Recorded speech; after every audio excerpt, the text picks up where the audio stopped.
জামটা সৃষ্টি করে কারা? রোডের ভিতরে দেখা গেছে আপনার এই যে সিএনজি মেন যেগুলোতে উল্টোপাল্টা ঢুকায়, এই যে অটোগুলা পুলিশে হরাই নিতে মুক্ত পাইছি আমরা। রাজধানীর সড়কে ট্রাফিক ব্যবস্থাপনায় যুক্ত হয়েছে এআই প্রযুক্তি। এখন ট্রাফিক আইন ভাঙলেই ক্যামেরায় শনাক্ত হচ্ছে যানবাহন, আর অনেক ক্ষেত্রেই স্বয়ংক্রিয়ভাবে হচ্ছে মামলা। রাজধানীর গুরুত্বপূর্ণ সড়ক ও মোড়ে পরীক্ষামূলকভাবে চালু হয়েছে smart AI traffic camera. Signal ভঙ্গ, উল্টো পথে চলাচল, লেন পরিবর্তনের অনিয়ম কিংবা হেলমেট ছাড়া মোটরসাইকেল চালানোর মতো অপরাধ শনাক্ত করছে এই প্রযুক্তি। আর আমাদের যে আইনটা দিচ্ছে এখনো খুব সুন্দর হচ্ছে এবং সবাই মানতেছে। এইভাবে চললে আমাদের এনাফ, পুলিশে হরাই নিতে মুক্ত পাইছি আমরা।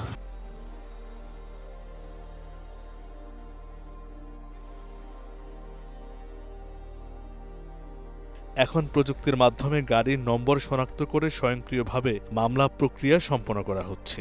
এতে কমছে মানবিক ভুল, ফিরছে সড়ক শৃঙ্খলা। সব সুযোগ সুবিধাই ঠিক আছে, কিন্তু এই অটোমেশনটা চালু করার আগে সবার আগে আমাদের রাস্তাটা ক্লিয়ার করা উচিত।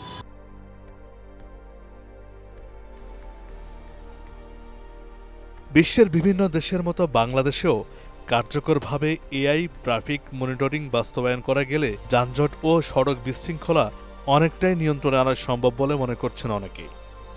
জামটা সৃষ্টি করে কারা? রোডের ভিতরে দেখা গেছে আপনার এই যে সিএনজি মেন যেগুলোতে উল্টোপাল্টা ঢুকায়, এই যে অটোগুলো দেন আপনি আই একটা ঢুকাইলে এটা সিরিয়ালে কিন্তু প্রিপেয়ার মতো সিরিয়ালে ঢুকে যায়, তো যানজট কিন্তু অটোই বেশি পাওয়া যায় ভাই।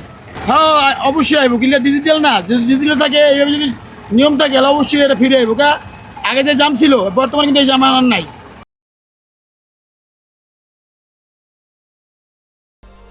আইন মানুন, নিরাপদ থাকুন, এমন বার্তাই দিচ্ছে নতুন এআই ট্রাফিক মনিটরিং ব্যবস্থা।